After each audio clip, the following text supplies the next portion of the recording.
ඉරානයට එක්ව පහර දීමට ඊශ්‍රායලය ඇතුළු බලවතින් කිහිප දෙනෙකු තීරණය කර තිබෙනවා. ඔවුන් පවසන්නේ ප්‍රකාශ නොකළ න්‍යෂ්ටික ක්‍රියාකාරකම් මෙම පියවර ගැනීමට හේතුව බවයි. ඉරානය න්‍යෂ්ටිකාවි සීමා කිරීම සඳහා වන ගිවිසුම් උල්ලංඝනය කරන බව ගෝලීය න්‍යෂ්ටික නිරීක්ෂණ ආයතන පාලක මණ්ඩලය නිල වශයෙන් ප්‍රකාශ කළා. ජාත්‍යන්තර පරමාණු බලශක්ති ඒජන්සියේ පාලක මණ්ඩල සමාජිකින් 35-19 ඇමරිකාව, බ්‍රිතාන්‍ය, ප්‍රංශය සහ ජර්මනිය ඉදිරිපත් කළ ඉරානයට එරෙහි යෝජනාවට පක්ෂව ඡන්දය ප්‍රකාශ කළ බව වාර්තා වුණා. තමන් සතු න්‍යෂ්ටික ප්‍රතිකාරක සහ ඒවායේ ක්‍රියාකාරකම් පිළිබඳව සම්පූර්ණ වාර්තාවක් සැපයීමට ඉරානයට අවස්ථාව දී තිබුණා. ඊට ප්‍රතිචාර නොදක්වා ගිවිසුම් වලට එරෙහිව ක්‍රියා කිරීම වර්තමානයේ ඔවුන් මුහුණ දෙන ඉරණමට හේතුවයි. මානුෂීය අරමුණු පසෙකලා න්‍යෂ්ටික අවිසෑදීමටද භාවිත කළ හැකි යුරේනියම් තොග අත්පත් කර ගැනීම හා රහසිගත පරීක්ෂණ සිදු කිරීම ලෝක බලවතුන්ට ඉරානය සමග ඇති ප්‍රශ්නයයි. ලෝක සාමය සමතුලිතතාව පවත්වාගෙන යාමට නම් සෑම රටක්ම තමන් සතු න්‍යෂ්ටික ශක්තිය පිළිබඳව විවෘතව හා විනිවිදභාවය ආරක්ෂා කරන ප්‍රතිපත්තියක් අනුගමනය කිරීම න්‍යෂ්ටික බලය හිමි සියලු දෙනාගේ වගකීමක්. ජාත්‍යන්තර එකඟතාවය දෙයයි. නමුත් ඉරානය පවසන්නේ තම න්‍යෂ්ටික ක්‍රියාකාරකම් සම්පූර්ණයෙන්ම සාමකාමී අරමුණු සහිත එකක් බවයි. න්‍යෂ්ටික අවිසංවර්ධනයට හෝ අත්පත් කර ගැනීමට තමන් කිසිවිටක උත්සාහ නොකරන බව ඉරානය අවධාරණය කළද ඉතිහාසයේ ඔවුන්ගේ හැසිරීම අධ්‍යයනය කරන කිසිවෙක් මේ කාරණා විශ්වාස කරන්නේ නෑ. න්‍යෂ්ටික බලයෙන් සන්නද්ධ ඉරානය තමන්ගේ හා සෙසු බලවතුන්ගේ අධිකාරී බලයට තර්ජනයක් ලෙසයි ඊශ්‍රායලය සලකන්නේ. එමෙන්ම ඊශ්‍රායල අගමැති බෙන්ජමින් නෙතන්යාහු දිගු කාලයක් තිස්සේ ඉරානය සම්බන්ධයෙන් රාජ්‍යතාන්ත්‍රික ප්‍රවේශයකට වඩා යුදමය ප්‍රවේශයකට කැමැත්තක් දැක්වුවා. පසුගිය අප්‍රේල් 1 වෙනිදා සිරියාවේ ඩැමස්කස් නුවර පිහිටි ඉරාන තානාපති ගොඩනැගිල්ලකට ඊශ්‍රායලය ප්‍රහාරයක් එල්ල කළා. ඊට එකට එක කිරීමක් ලෙස අප්‍රේල් 13 වෙනිදා ඉරානය ඊශ්‍රායලයට මිසයිල් සහ ඩ්‍රෝන ප්‍රහාරයක් එල්ල කළා. මෙය මැද පෙරදිග කලාපය බිහිතියෙන් ඇලලී යාමට හේතු වුණා. අවසන් ප්‍රතිඵලය වූයේ සංහාරක ප්‍රහාරයක් හෝ එල්ල කර ඉස්ලාමීය උත්තරීතර නායක අල් කොමෙයිනි මරා දමා හෝ වත්මන් ඉරාන දේශපාලන අධිකාරිය පෙරලා නව පාලනයක් ස්ථාපිත කිරීම අරමුණු කරගත් ඒකාබද්ධ ප්‍රහාරයක් සැලසුම් කිරීමයි.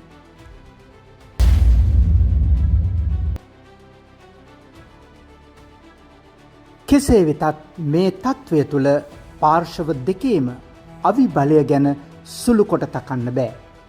විශේෂයෙන් ඉරානය සතු ඇති බලය ගැන හරියට කවුරුත් දන්නේ නෑ.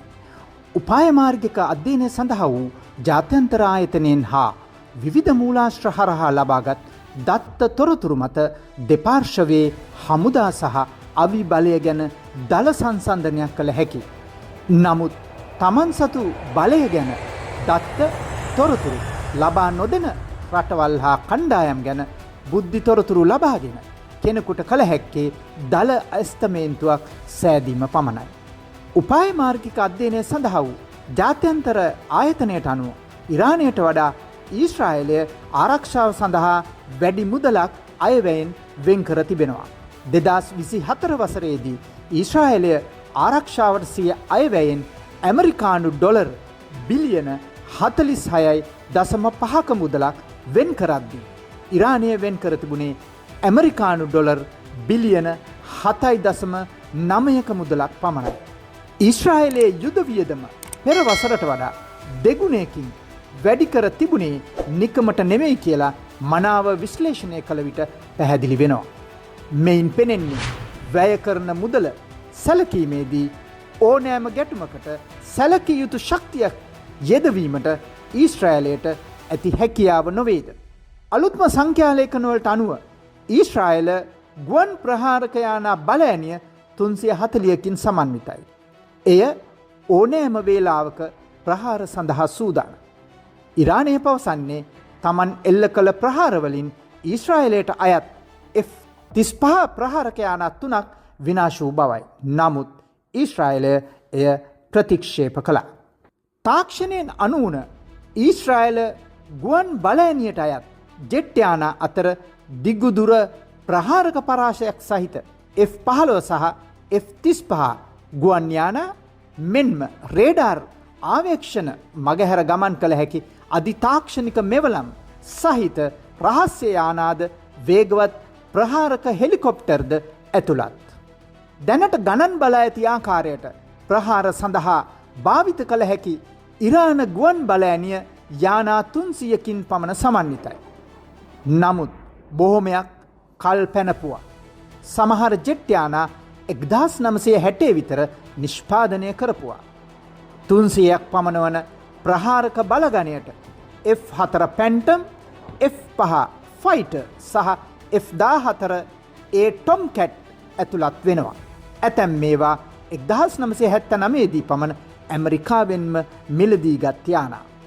නමුත් ඔස්ලෝ මූලස්ථානය කරගත් සාම පර්යේෂණ ආයතනය පවසන්නේ පැරණි ගුවන් යානා වලින් කොපමණ සංඛ්‍යාවක් සත්‍ය ලෙස පියාසර කළ හැකි තත්ත්වයේ පවතින්නේද යන්න සැක සහිත බවයි.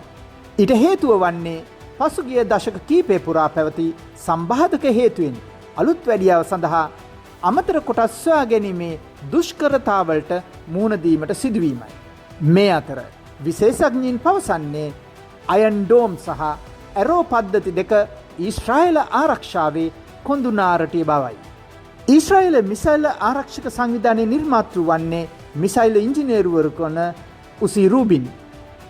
ජෙරුසලමේ පිහිටි මූලෝපාය සහ ආරක්ෂාව පිළිබඳ ආයතනයේ ජ්‍යෙෂ්ඨ පර්යේෂකයෙකුද වන ඔහු පවසන්නේ පසුගිය කාලයේ එල්ල වූ මිසයිල් සහ ඩ්‍රෝන යානා සියල්ල අයන් ඩෝම් මගින් විනාශ කළ ආකාරය දුටු විට තමාට ආරක්ෂාව පිළිබඳව සහතිකයක් ලැබුණු බවයි.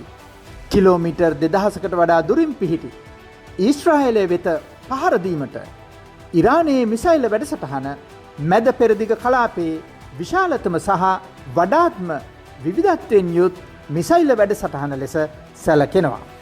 වාර්තාවලට අනුව ඉරානය සතු ඇති බැලස්ටික් මිසයිල් ගණන 3000කට අධිකයි.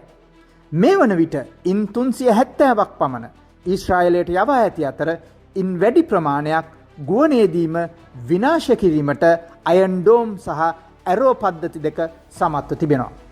මිසයිල් 30ක් 35ක් පමණ සාර්ථක ලෙස ඊශ්‍රායල භූමියට පතිත වූ බවද මාධ්‍ය වාර්තා කළා. ඉරාන ඉරාක යුද සමයේ එනම් 1980 සිට 1988 කාලය තුලදී ඉරාන මිසයිල් හා ඩ්‍රෝන පද්ධතිය යාවත් කාලින වූ බවද පැවසෙනවා. ඔවුන් කෙටිදුර හා දිගුදුර මිසයිල් මෙන්ම ඩ්‍රෝන යානාද නිපදවා ඇති අතර මෑතකදී ඊශ්‍රායලයට පහර එල්ල කළේ ඒවා යොදා ගනිමින්. පසුගිය කාලයේ ඇතැම් මැද පෙරදිග කැරලිකරුවන් පාවිච්චි කළේද ඉරාන නිෂ්පාදිත මිසයිල් බව සොයාගෙන තිබෙනවා. කෙසේ වෙතත් යුද විශ්ලේෂකින් පවසන්නේ ඊශ්‍රායලය කෙසේවත් ඉරානය සමග ගොඩබිම් යුද්ධයකට අවතීර්ණ වීමට ඉඩක් නොමැති බවයි. දෙපාර්ශවයේ හමුදා සතු මිනිස් බලය නම් අහසට පොළොව වගේ. ඉරානයේ මුළු හමුදා බලය ලක්ෂ 11ක් පමණ වන අතර ඊශ්‍රායල නිත්‍ය හමුදාව සමන්විත වන්නේ බටයින් 1,70,000කින් පමණ.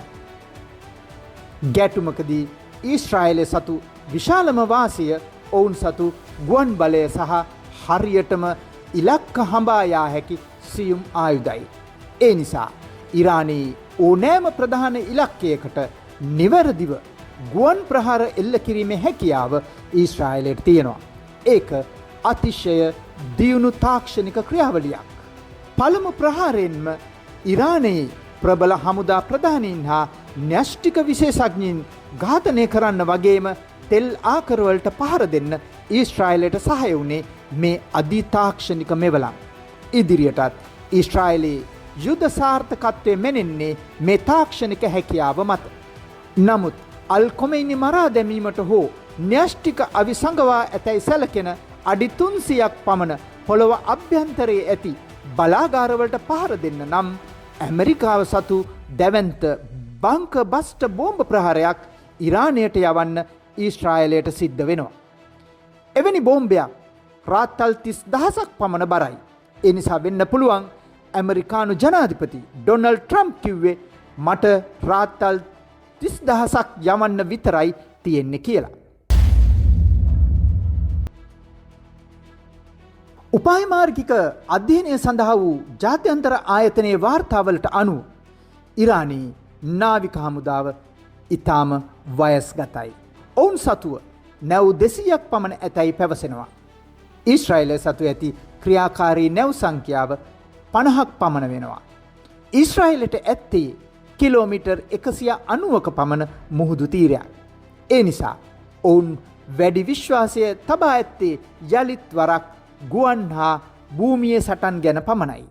ඉරානයේ ආරක්ෂණ පද්ධතිය හැම අතින්ම ඊශ්‍රායලයට වඩා තාක්ෂණිකව පසුගාමී.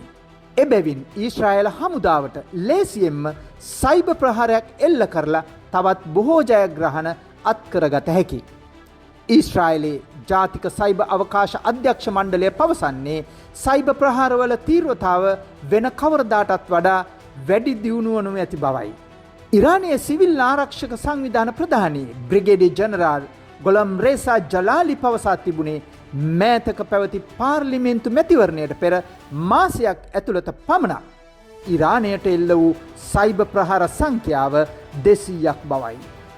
පසුගිය දෙසැම්බර් මාසයේදී සයිබර් ප්‍රහාරයක් හේතුවෙන් රට පුරා ඉන්ධන පිරවුම්හල් ඇන හිටි බව ඉරාන ඛනිජ තෙල් අමාත්‍ය ජාවාඩ් ඔව්ජි පැවසූ බව මාධ්‍ය වාර්තා කළා.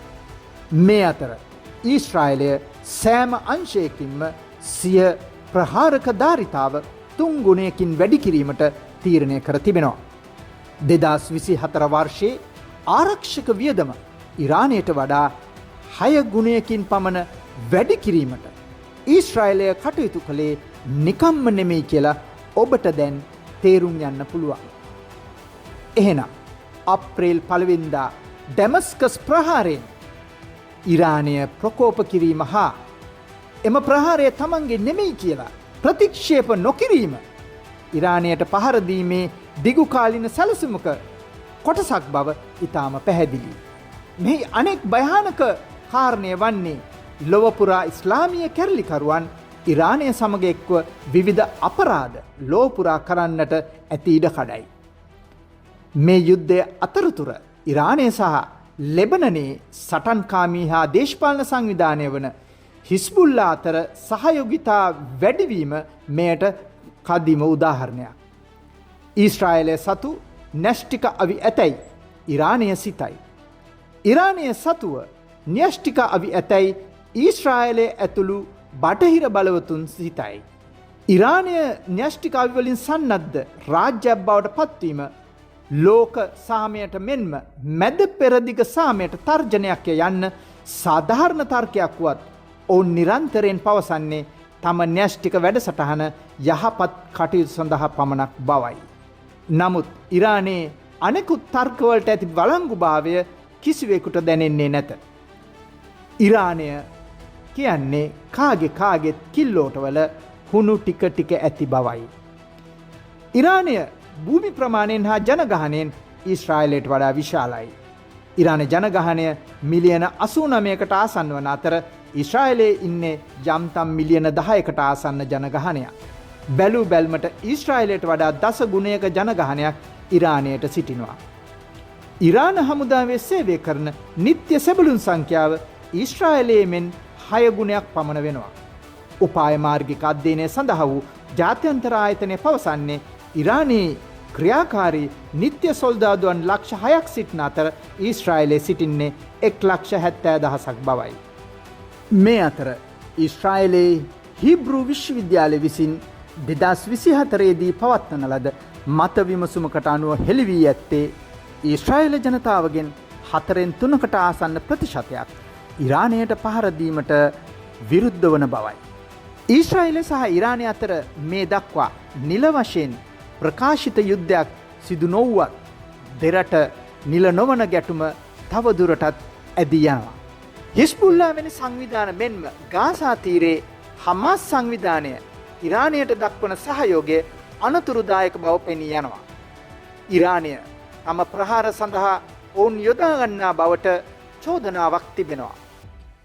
ඊශ්‍රායලය සහ බටහිර බලවතුන් විශ්වාස කරන්නේ ඉරානය හමාස් ඇතුළු සංවිධානවලට ආයුධ යුද උපකරණ සහ පුහුණුව ලබා දෙන බවටයි. යේමනයේ හුතිවරුන්ද ඉරානය නියෝජනය කරන බව දක්නට ලැබෙනවා. සෞදි අරාබිය පවසන්නේ තමන්ට එල්ල කළ හුති මිසයිල ඉරානය නිෂ්පාදනය කළ ඒවා බවයි. ඉරාකය සහ සිරියාව තුළද ඉරානයේ සහය ලබන කණ්ඩායම් සැලකිය යුතු බලයක් දරනවා. ඉරානය සිරියානු රජයට සහය දක්වන අතර ඊශ්‍රායලයට ප්‍රහාර එල්ල කිරීම සඳහා සිරියානු භූමිය භාවිතා කරන බව පැවසෙනවා. තවත් ඉස්ලාමීය රාජ්‍ය ඉරානයට ආශිර්වාද කරමින් සිටින බව ඔබත් මමත් දන්නා කාරණයක්.